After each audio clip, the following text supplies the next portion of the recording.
Hi, everyone. This is Mark Bates, and you've reached the Rabbit Room Apologetics podcast. Thanks for joining us.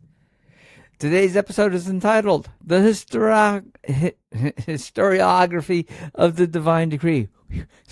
Deconstructing Methodological Naturalism and Reclaiming the Resurrection Within the Promised Plan of God. Okay, let's get to it. Most of us have been taught that serious historians cannot investigate the resurrection of Jesus because science and history operate on strict, unbreakable natural laws.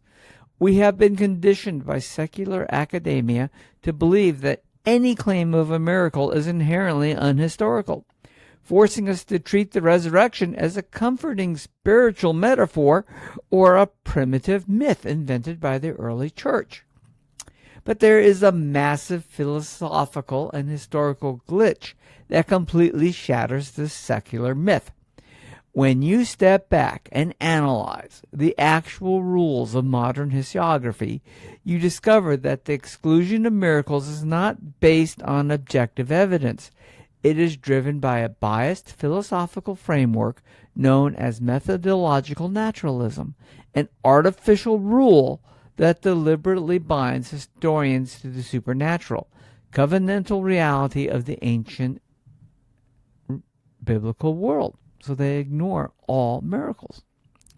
Let us systematically break down this old belief by looking at how modern, skeptical scholars attempt to block the resurrection. Since the Enlightenment, skeptics like David Hume have argued that human experience uniformly testifies against miracles, meaning a natural explanation must always be preferred. But this argument is fatally flawed because it begs the very question it tries to answer, immediately dismissing the vast testimony of people across cultures and eras who have actually experienced the miraculous. Modern skeptics like Ehrman try to update this by claiming miracles are mathematically the least probable events in history, and therefore any natural explanation is deemed preferable. However, as William Lane Craig observes, calculating probability requires background knowledge. If the God of Israel exists and intends to vindicate his Messiah, the resurrection is not wildly improbable. It is exactly what we should expect. Furthermore, scholars such as John P. Meyer argue that identifying God as the cause of an event crosses a forbidden line into theology, but this severely misrepresents historical practice. Historians routinely possess unobservable entities to explain human actions and historical events. When we adopt a posture of critical realism and examine the actual historical bedrock, the undisputed facts of Jesus' crucifixion, the disciples' belief in his appearances, and the sudden conversion of hostile skeptics like Paul, every single naturalistic explanation collapses. The resurrection hypothesis ultimately surpasses all naturalistic alternatives because it is the best explanation for the historical data.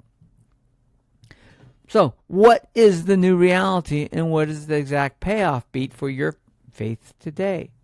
The bodily resurrection of Jesus of Nazareth is not just an isolated anomaly. It is the verifiable teleological climax of the progressively unfolding promised plan of God. Jesus, acting as the last Adam, and the faithful Israelite, walked a path of perfect covenantal obedience. His resurrection is the ultimate vindication that defeats the rebellious spiritual powers and inaugurates the restoration of the cosmic temple. And here we go to Romans 11:17. Okay? But if some of the branches were broken off, and you, although a wild olive shoot, were grafted in among the others, and now share in the nourishing root of the olive tree, right?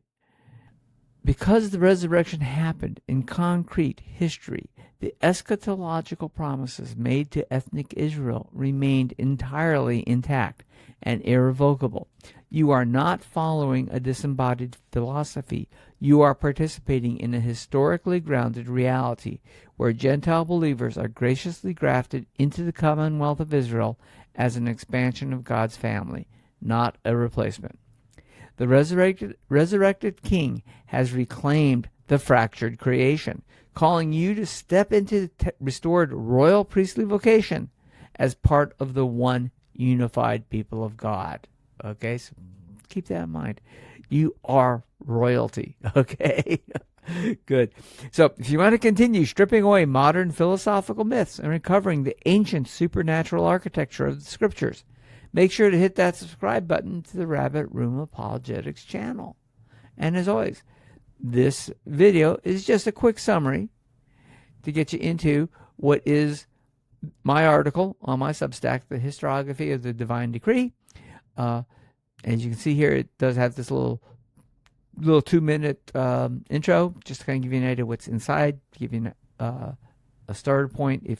See if you even want to read the entire article. I think it's worthwhile, but you might want to. For those who, like me, prefer podcasts, they like hearing stuff. So when you're walking or you're driving, you can listen to this, and you can listen to it over and over again. I do provide you a podcast version that you can pull down, and here it is. The article itself is a lot longer than this video was. It includes complete citations, so you can see the references I use and that I use. So think about getting into the article itself and looking into it, or listening to the podcast. We make those resources available to you. You'll find the link to the article and to the podcast in the description of this video.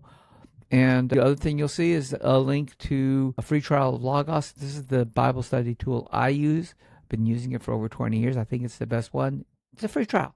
Take a look at it. See if it's something you want to use. It's probably the best product out there that I know of.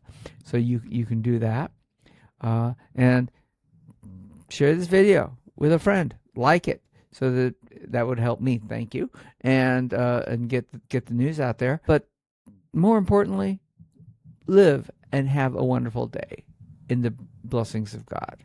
And remember, God is good all the time.